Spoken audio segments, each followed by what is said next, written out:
Bienvenidos a un capítulo más de Rumbo a los APSA, que es este evento que estamos haciendo en torno a la primera edición de los premios APSA. En este caso concreto, en este episodio, vamos a hablar sobre la categoría de mejor sonido para serie en plataforma o televisión. Primero de todo queremos agradecer a los patrocinadores que hacen los premios posibles, en concreto este espacio que es el Rumbo a los APSA, en concreto a Datos Media, SCAC, Shure y Soundly. Gracias por estar ahí apoyando esta iniciativa. Y pasamos directamente ya a la presentación de las personas que nos acompañan en este episodio de Rumbo a los APSA. Tenemos a 4 series: Anatomía de un instante, El Centro, La caza Irati y Poquita fe. Voy a hacer un poco un repaso de todos los que habéis podido estar. Por Anatomía de un instante tenemos a Gabriel Gutiérrez como supervisor y diseñador de sonido, Kevin Ortiguela en la edición de efectos de sonido, Diego Stout en la edición de Foleys, Nicolás de Pulpiquet en mezclas. En El Centro tenemos a Adrián de la Poza e Isma Cerro como microfonistas del equipo de directo, Gabriel Gutiérrez también en la supervisión y diseño de sonido, Kevin Ortiguela en edición de efectos de sonido, Jorge Alarcón en la edición de diálogos, Diego Stout también en la edición de Foleys y Pepe otra vez como técnico de grabación en ADRs y otra vez Nico como mezclas de la serie. Por La caza Irati aún no nos puede acompañar, pero esperamos que más adelante pueda unirse. Está Juan Ferro como supervisor y diseñador de sonido, Angie G en la edición de diálogos y de ADRs y Nicolás de Pulpiguet en las mezclas. Y por último, en Poquita fe, tenemos a Jorge Alarcón, que repite aquí en la edición de diálogos, y Nicolás de Pulpiguet en premezclas de diálogos. Primero de todo, gracias a todos por estar aquí, por poder tomaros el tiempo de estar. Felicidades por vuestra nominación. Y en especial a Nico, porque has hecho un pleno. Estás en todas las series, con lo cual eres la primera persona que sabemos que se va a llevar un APSA, así que Sí, no, enhorabuena por la sí, parte ¿no? que te toca. Quería empezar lanzando una pregunta a los compañeros de directo, Adrián de la Poza e Isma Cerro, que trabajaron en la serie del Centro. Sabemos que estáis a punto de entrar en set, con lo cual vamos a empezar con vosotros y sé que en algún momento nos vais a tener que dejar. Muchas gracias por haber tomado el tiempo para estar aquí. El Centro, una serie que se ha rodado en muchos espacios. Recuerdo muchas localizaciones reales. 160 localizaciones. Tuma. Recuerdo algunas con mucha reverb, o a la vista muchas reverbs, muchos Sí. exteriores y varios países. Explícanos un poco cómo se gestiona eso, cómo fue un poco. Bueno, unos traslados horribles y claro, eso se traduce en mucha rapidez para grabar. Así que muy poca información también para grabar. Entonces, nada, hay que ir con las ideas lo más claras posibles y con los ojos bien abiertos, porque si parpadeas te lo pierdes, ¿no? Y poco más. ¿En qué países rodasteis? Es- esto fue en Santo Domingo y aquí en Madrid. ¿Mucha diferencia entre rodar de aquí y Santo Domingo? Bueno, eh, en realidad no, porque el equipo era el que es. Sí había más nervios porque no controlas los espacios como aquí, pero bueno, conociéndonos como nos conocemos todo el equipo, sí, sí se hacía fácil. Yo quería haceros una pregunta. Hay muchas escenas de la serie en las que hay llamadas de teléfono o comunicaciones a través de teléfono y por curiosidad quería saber cómo se grabó eso, si había alguien del equipo de dirección tirándole las líneas al actor para poder tener la réplica, o estaban actores en set, o las llamadas fueron reales. ¿Cómo gestionasteis Mm, eso a nivel de directo? Casi siempre hay alguien tirando líneas. Siempre está el script o el primero tirando líneas. Sí es verdad que si los dos actores coinciden en tiempo, en rodaje, ellos mismos lo hacen ese apoyo, ¿vale? Para que la credibilidad sea más fiel. Pero al final lo que nos gustaría que es hacer llamadas reales, grabarlo real, requiere un tiempo y dar muchas explicaciones a mucha gente y hay veces que no se nos permite. No es posible. Muy bien. La siguiente pregunta va para ti, Gabriel, respecto a Anatomía de un instante, un thriller político, histórico, o algo que relata un elemento o un momento de la historia de la democracia en España que es parte de la memoria colectiva, algo que los que no lo vivimos lo hemos vivido a través de imágenes y a través del sonido ya de esas imágenes. Me gustaría preguntarte cómo fue el planteamiento a nivel de estilo sonoro que tuvisteis cuando sentasteis con director a la hora de plantear el cómo tratar un momento que es tan conocido, cómo se plantea la época. Y luego hay un elemento que a mí me parece muy interesante y es una sensación que tiene. Siempre hemos entendido que ese momento del 23F fue un momento en el que el país entero aguantó la respiración. Un momento pues eso, de mucha tensión, ¿no? Y hay algo en la serie que es curioso, como son capítulos largos, tiene como un ritmo tranquilo a momentos, pero la tensión, la sensación de tensión está siempre presente. Es como si te agarrara y no te soltara. Entonces también cómo lo planteasteis eso con dirección y cómo lo habéis hecho a través del diseño para que se impregne, digamos, en la serie. Bueno, muchas gracias, Brendan. Solo antes de que se me pase un mínimo matiz con respecto a nuestras funciones dentro del equipo de Menos 12 en la serie, Kevin es co-supervisor y diseñador de sonido conmigo en la serie, en Anatomía, y está también acompañándonos Jacobo Pacharromán, que estuvo de asistente de edición. Fue sin duda un proyecto muy muy exigente a todos los niveles, también no solo en la parte narrativa y creativa, sino un poco por la parte de los calendarios de producción, que eran muy muy apretados y era muy ambicioso para poder llegar un poco donde se llegó. Uno de los grandes retos era poder llegar con el máximo nivel de exigencia creativa, técnica y narrativa dentro un poco de los tiempos que jugamos. Entonces fue algo realmente un poco bastante exigente, más que en otras ocasiones, que siempre vamos ajustados de tiempo, ya lo sabemos.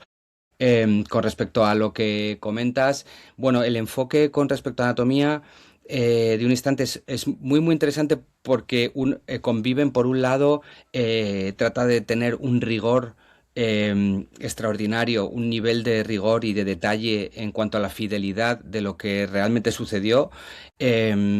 Ahí está la novela, es realmente fascinante y está todo, y no deja de ser, por más que se sepan datos objetivos, hay partes, hay pequeñas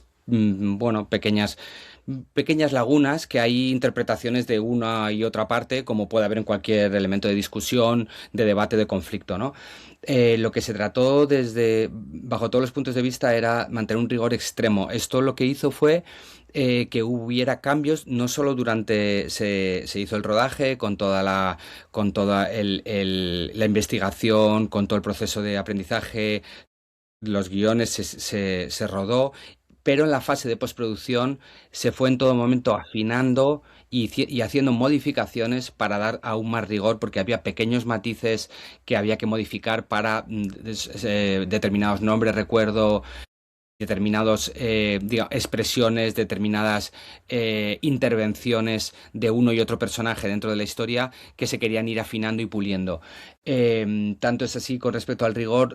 En el caso, por ejemplo, de Santiago Carrillo, el personaje de Eduard Fernández, que realmente hizo un trabajo excepcional para aproximarse. Bueno, todo el elenco interpretativo es realmente admirable lo que han conseguido hacer, y un poco en la búsqueda un poco del todavía ir un poco más allá con cuánto podía aproximarse a esa forma de hablar. Con respecto al planteamiento un poco de la tensión, era muy muy importante este rigor histórico que hemos tratado de hacer. Tenía que convivir siempre con el hecho de que estamos haciendo una un producto de consumo de entretenimiento. Por lo tanto, no es un documental. Esto es muy, muy importante en el sentido que queremos ser rigurosos, pero no estamos haciendo un documental. O sea que tiene que haber una narración, tiene que haber un principio, nudo, desenlace, tiene que haber una narración, tiene que haber una tensión implícita en todo momento para poder tener a un espectador interesado en la historia, que la historia avance y sobre todo digamos, drama histórico como puede ser esto que siempre como buscarle un poco la trepidancia es uno de los retos. Con respecto a la tensión, tengamos en cuenta que en esos momentos que se vivió en este país, todo era un pequeño polvorín a punto de estallar en todo momento. Entonces siempre la gente vivía conteniendo un poco la respiración, pero claro, había que vivir, había que seguir cada uno con sus vidas y haciendo un poco lo que cada uno hacía. Y entonces cómo está contado y cómo está narrado, era imprescindible que se mantenga la tensión, el peligro y un poco que en cualquiera de los momentos de la historia podía ir hacia un lado o hacia el contrario. Y de hecho la historia terminó de una manera que podía haber sido de muchas otras, totalmente diferentes a la que nosotros vivimos y la que ahora afortunadamente recordamos. A colación un poco de lo que comentabas de estos cambios que se iban haciendo ya incluso en montaje, en edición, entiendo que algunas frases que se fueron modificando después de rodaje. Me gustaría lanzarte una pregunta, Pepe, porque por suerte hoy tenemos la posibilidad de poder hablar con alguien que se dedica a la grabación de ADRs y toda la gestión de este material. Me gustaría si nos pudieras explicar, para aquella gente que no sepa lo que es un ADR, qué es y qué funciones tiene. Más que nada porque entiendo que ya eso no es una cuestión de cuando algo no suena bien, sino cuando hay una cuestión narrativa que a lo mejor se quiere introducir en postproducción, y ahí es donde entran también la importancia de los ADRs. Sí, muchas gracias, Brendan. Pues nada, sí, o sea, básicamente es el reponer o el rehacer las frases que principalmente técnicamente en un principio, pues por temas de grabación, de ubicación, muchas veces las orillas del mar o sitios muy ruidosos, localizaciones complicadas, pues generalmente ahí se sabe que se tienen que pues repetir las frases de los actores para que se entiendan bien. Y luego también pues está la parte eso de narrativa, que a veces una vez montado pues se decide cambiar el sentido de unas frases o incluso añadidos o añadir frases cuando no están en boca para que pues quede todo más claro. Y eso pues generalmente se hace después del montaje. Ahí siempre hay algún retoque de hacer frases para que, bueno, pues eso, para que la trama esté más clara o porque se decide añadir algo más de información ahí. Voy a aprovechar, primero pedirte disculpas, Jacobo, que me he olvidado de introducirte. Estabas tanto en el equipo el equipo de -12, en más series. Te quería comentar o preguntar que nos digas un poco cuál es el trabajo de un ayudante de edición en una serie de esta envergadura. Bueno, no te preocupes, Brandon.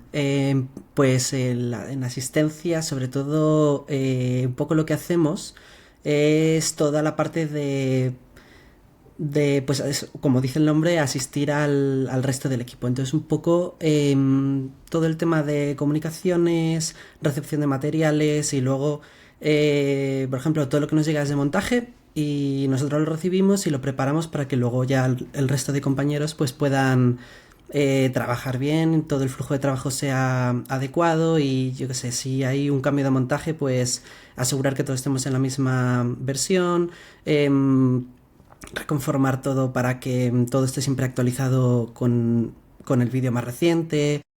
Pues siempre, pues si hay... Si por ejemplo está la editora de diálogos trabajando en paralelo con los defectos, pues que todo el mundo pues esté siempre como en el mismo hilo, ¿no? Y si de repente hay un cambio en algo, pues que todos estemos, todos los que necesitemos saber, que sepamos un poco qué es lo que está ocurriendo y que todo funcione como en su cauce, ¿no? Entonces un poco es todo ese tema de asistir en esos casos y preparar documentos, preparar materiales de entrega, un poco así como en general. Entiendo que para series así es bastante complejo, no es ya estamos hablando de una película, sino algo que tiene varios episodios. Aquí te quería lanzar la pregunta, Angie. Tú estuviste trabajando como editora de diálogos y de ADRs en La Caza Irati. Y nada, en general quería preguntarte cómo se gestiona un proyecto pues, de varios capítulos, en vuestro caso creo que son 8 capítulos de diálogos. Recuerdo muchas escenas de exteriores, muchas escenas en espacios naturales, que a veces pensamos que porque no hay tráfico no va a haber ruido y a veces un pájaro te destroza una secuencia de diálogos. Un poco cómo es gestionar todos los diálogos de una serie. En una serie yo creo que no hay tanta diferencia comparando con una película, solo es como que hay más cantidad de trabajo. Y yo creo que ahora mismo con la tecnología que los plugins ya se puede como limpiar bastante bien los diálogos y tal. Y gracias a esto yo creo que nuestro trabajo ha sido como se puede ser un poquito más rápido que antes. Y también estoy notando que estamos como poniendo menos ADRs en general, sobre todo por cuestión técnica. Yo creo que la mayoría del tiempo de los ADRs que notamos para grabar luego sería casi todo del cambio de diálogo por petición de directores y estas cosas. Ahora vamos con una de Foley. Diego, también estáis vuestro equipo en 2 series. Me gustaría un poco remarcar que nos expliques... por ejemplo, una serie como El Centro, en el que hay muchos momentos de tensión, muchos momentos de silencio. ¿Cómo os planteáis desde los Foley si hay una forma distinta de interpretar esos movimientos? Si hay una forma... ¿Eres consciente de que hay secuencias en las que va a haber mucho más volumen, en las que va a haber mucho menos volumen? ¿Cómo eso afecta luego a la interpretación en sala de los Foleys a la hora de ejecutarlos y qué dificultades implica? Vamos. Bueno, siempre hay un planteamiento que a priori se habla con el diseñador de sonido para darle un poco el matiz que se le quiere dar.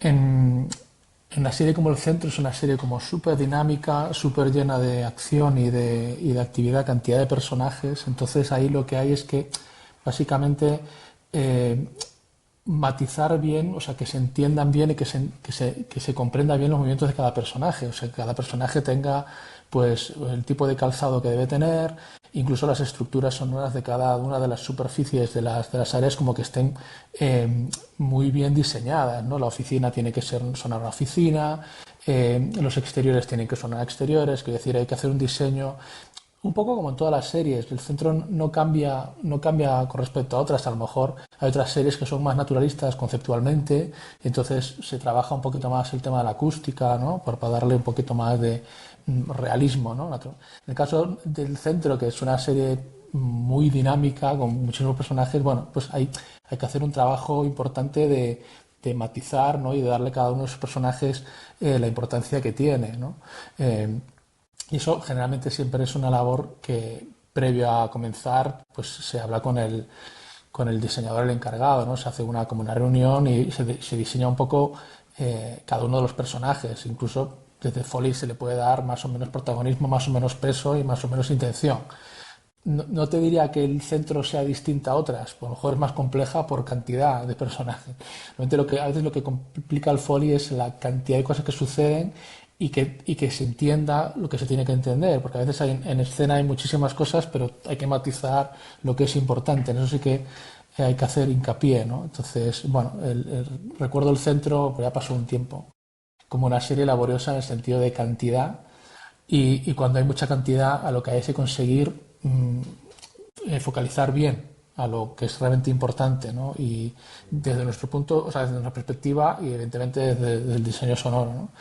Y lo que ayuda en estos casos generalmente es que nosotros generalmente arrancamos un poquito después de que el estudio de diseño empiece con los diálogos y efectos y nos pueda dar ya un poquito un carácter de cómo va a sonar, por lo menos cada una de las estancias, para que nosotros vayamos un poquito acorde, ¿no? Tanto en superficies como incluso en las ropas de los personajes. Ahora voy contigo, Jorge. Me gustaría que nos explicaras un poco, pues introducirnos en Esto Poquita Fe, serie de humor costumbrista, que aparentemente parece o puede parecer fácil a nivel de ejecución de edición de diálogos, pero yo lo sé como compañero que para nada de eso. Entonces, explícanos un poco la complejidad que tuvo a nivel de edición de diálogos y de conformados una serie como Poquita Fe. Una peculiaridad, y es que es verdad que pese a que es una serie de comedia y muy, muy corta, ¿no? Los capítulos duran apenas 12-15 minutos. eh, la complejidad que tiene viene determinada por la duración de los planos. Al final es casi como si fuese una película o una serie de acción, en la que te estás enfrentando a cortes constantes de planos de, pues eso, de 2-3 segundos. Y bueno, no sé, recuerda a series que hemos hecho, ¿no? De ese tipo, en las que, bueno, normalmente no son de comedia. Y sí que es verdad que por esta peculiaridad y por el tema de los totales a cámara, ¿no? Al final es un poco... respira The Office, ¿no? Tiene ese aire de The Office en cuanto a que hay totales a cámara de los personajes hablando directamente. Y en cuanto a organización, sí que tenemos como un método muy establecido, bueno, en definitiva, como siempre, para facilitar la tarea de mezcla, ¿no? Al final casi todo va encaminado siempre a eso, a que las mezclas sean lo más sencillas posibles. Entonces sí que es verdad que tenemos una plantilla un poco distinta a la habitual, en la que usamos un DAW para esos totales, en las que es un DAW muy, muy, muy grande, con no sé si son 30 pistas, pero que nos permite ir colocando a personaje por pista prácticamente. Y de tal manera que de cara a mezclar eso es como, bueno, te mezclas uno y ya te estás mezclando todas las intervenciones de ese personaje, ¿no? Estás ecualizando, poniendo la reverb, porque al final una de las complejidades que tiene también es eso, todo el tema de automatización y de reverbs que están cambiando constantemente, ¿no? En planos tan cortos. Entonces sí que tenemos como nuestro propio sistema con Ediload o con Kraken para que el conformado se haga lo más rápido posible y ya distribuido bajo esa lógica que vamos a necesitar o utilizar luego en nuestra plantilla de Pro Tools. Muy bien. La pregunta siguiente es para Nico. Te quería preguntar a nivel de mezclas, en una serie como La caza Irati, que es, podríamos decir, un thriller policíaco, pero que adopta un poco género terror en algunas ocasiones, o lo fantástico. Una serie donde lo atmosférico es muy importante y donde hay una mezcla del diseño con las músicas. Me gustaría saber cómo lo planteas eso desde mezclas, si el trabajo atmosférico o de así más de tensión o de terror venía más definido por las músicas, venía más por la atmósfera creada en diseño. Hay mucho elemento natural, con lo cual tenemos la capa de los naturales, con mucho trabajo de pájaros, algo que sabemos que Juan trabaja muy bien, pero a la vez muchos elementos de reverb para generar ciertos estados alterados que se combinan con las atmósferas, que luego se combinan como la música. ¿Cómo lo habéis planteado a nivel narrativo desde mezclas? A ver, yo creo que es una pregunta que debería responder Juan, que no está, pero pues sí, mucho trabajo de reverb, mucho trabajo de música, y yo creo acordarme que gran parte de drones y ambientes estaban creados con la música. También todo el trabajo, remarcar todo el trabajo de Carlos de Ita. Yo qué sé, en secuencias concretas pues te va a poner un pájaro que hace "Uah", y ya está, esto ya te has cagado de miedo con un simple pájaro. Eh, no sé si respondo a la pregunta. Vale, como ves que vas corto, te voy a lanzar otra. Para una persona como tú que trabaja mucho o que tiene mucha experiencia en la mezcla para cine, ¿cómo se plantea? ¿Es muy diferente el planteamiento de mezclas para un proyecto que sabes que va a ir directamente a plataforma? A ver, yo diría cada vez menos hay diferencia. O sea, por ejemplo, yo creo que a nivel de montaje, sonido y demás, cada vez menos hay diferencia. Quiere decir, el cuidado en cuanto al sonido es exactamente el mismo. No veo diferencia en el material con el cual trabajo, es decir, hay la misma cantidad, salvo hay menos tiempo. Eh, creo que, claro, como el destino de nuestro trabajo son plataformas, hay que tener especial cuidado, creo yo, a la hora de mezclar entre lo más alto y lo más bajo. O sea, pensar que, yo qué sé, igual mientras están viendo nuestra serie, pues están en el salón con los hijos haciendo no sé qué. Eh, entonces, especial cuidado a la inteligibilidad todo el rato dejamos el diálogo lo más safe posible, ¿no? Es un poco eso, ¿no? Y tratar que lo muy bajo tampoco, porque se va a perder. Entonces es ahí sí donde quizá haya una gran diferencia entre mezclar para cine y para televisión, la dinámica. Vale. Kevin, voy contigo, que aún no te dejaba hablar. Mi pregunta va en torno al centro, una serie que, como decíamos antes, pasa por muchas localizaciones, pero hay algo muy interesante y es que es muy realista en todas ellas. Se mantiene, ya estés en una favela, como si estás en el barrio de Malasaña o en una fiesta de alto standing. Habéis conseguido que la atmósfera que se crea es muy realista, te ancla mucho a lo que está pasando. Y luego también, insistiendo en la tensión, si nos puedes comentar aparte de esto un poco también en concreto. Te voy a lanzar esta secuencia porque a mí me acuerdo que me gustó mucho, pero si hay otra que a ti también te gustaría explicar, que es la del final del primer capítulo. No quiero hacer muchos spoilers, pero bueno, es una cuando creo que Crespo sigue a Markov, creo que es el personaje antagonista, y hay una tensión creciente, una secuencia que no es trepidante a nivel de ritmo, pero que te mantiene anclado y que hay una tensión, hay un montaje paralelo. Un poco también cómo lo planteasteis, tanto el realismo como a lo mejor una secuencia concreta desde la supervisión de efectos. Te voy a reventar un poco la pregunta, porque es que yo no edité ese capítulo.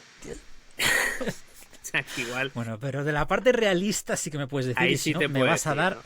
Me vas a dar otra secuencia entonces. Sí, a ver, cuando intentamos editar algo realista hay que tener especial cuidado porque es muy difícil meter según qué efectos si no tienen un poco ya la sonoridad que pueda ser similar al espacio en el que estás.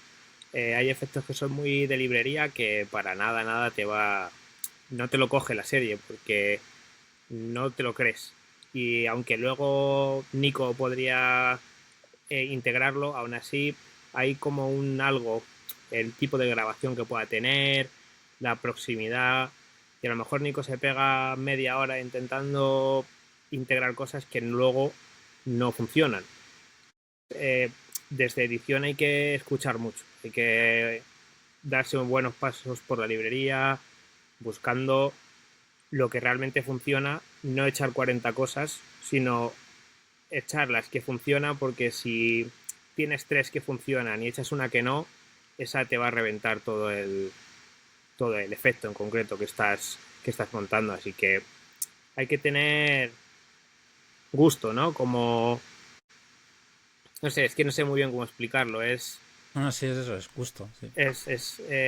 Y extremo cuidado con eso, porque no tiene nada que ver editar algo muy efectista que algo muy realista. Son dos mundos completamente diferentes.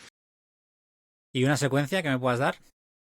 Que hace tanto del centro que justo me has pillado. Vale, pues venga, no, te la salto para adelante, que veo que Juan Ferro nos puede acompañar ahora. Hola, un saludo, Juan.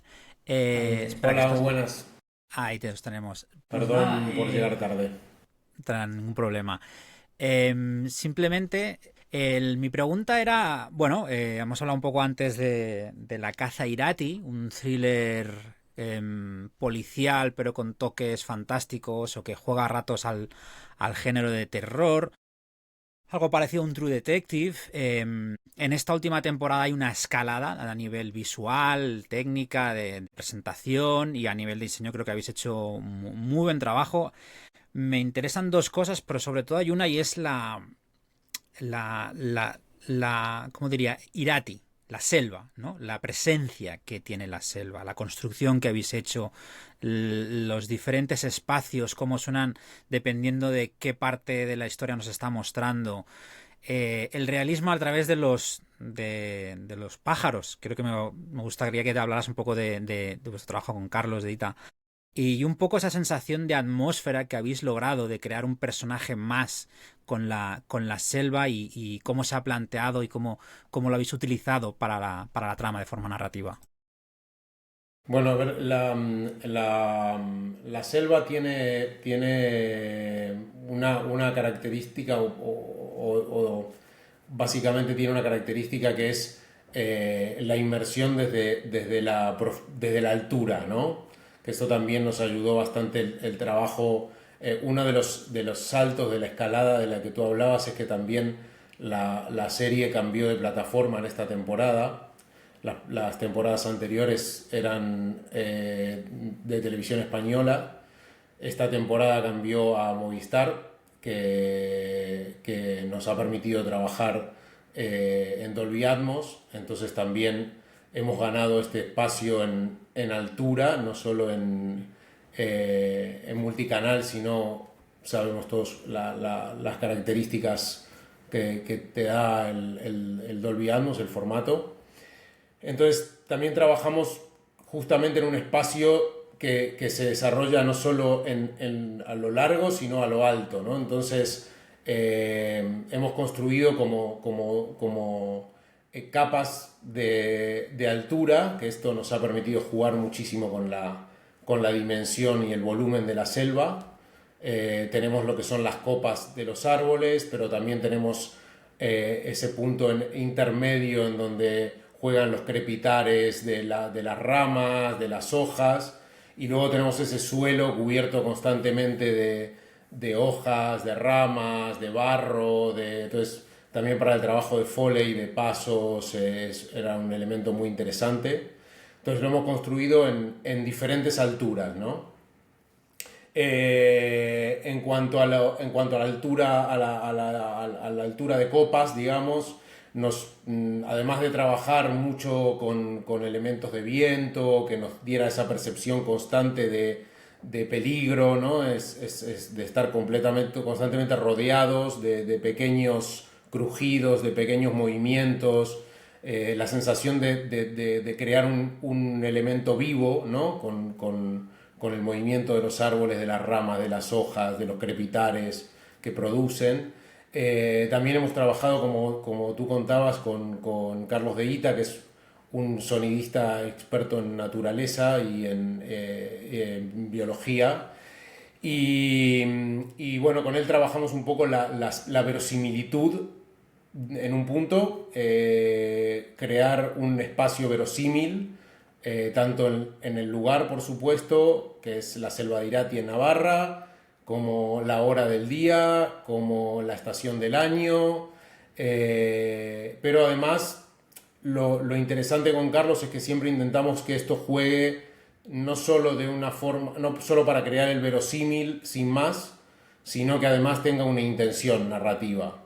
Entonces hay diversos tipos de sonidos de aves que generan una sensación más placentera o más inquietante según lo utilices, ¿no? Entonces hemos utilizado, no sé, muchísimas especies, no sé exactamente cuántas, pero muchísimas, una gran variedad de especies, no solo de aves, también hemos trabajado con zorros, con ladridos de zorros, con mamíferos, ¿no? Con algunos mamíferos roedores, bueno, hemos trabajado una gran cantidad de fauna, pero siempre con la intención de no solo generar verosimilitud, sino tratar de acompañar o jugar en contra, según lo necesitáramos, de la emoción que queríamos transmitir en ese momento con la secuencia. Y eso es lo interesante de Carlos, que además de su conocimiento de la naturaleza, también tiene un conocimiento importante en audiovisual, y entonces te permite hablar ese lenguaje, ¿no? Carlos, aquí necesitamos generar inquietud, qué aves, qué sonidos, qué elementos te parece que nos pueden generar esa inquietud, o aquí necesitamos una sensación placentera que luego queremos romper. Bueno, esto es uno de los puntos muy interesantes que tiene el trabajo de Carlos, y que creo que lo ha logrado sobremanera, ¿no? Muy bien, pues nada, quería daros las gracias a todos. Se nos ha acabado el tiempo, la verdad es que ha sido muy interesante, os agradezco mucho que hayáis podido estar. Y nada, felicitaros una vez más por vuestra nominación a los APSA, espero que nos podamos ver el próximo 23 en la gala. Y mucha suerte a todos y a todas. Y muchas gracias por haber estado aquí. Así que nada, un saludo y hasta la próxima.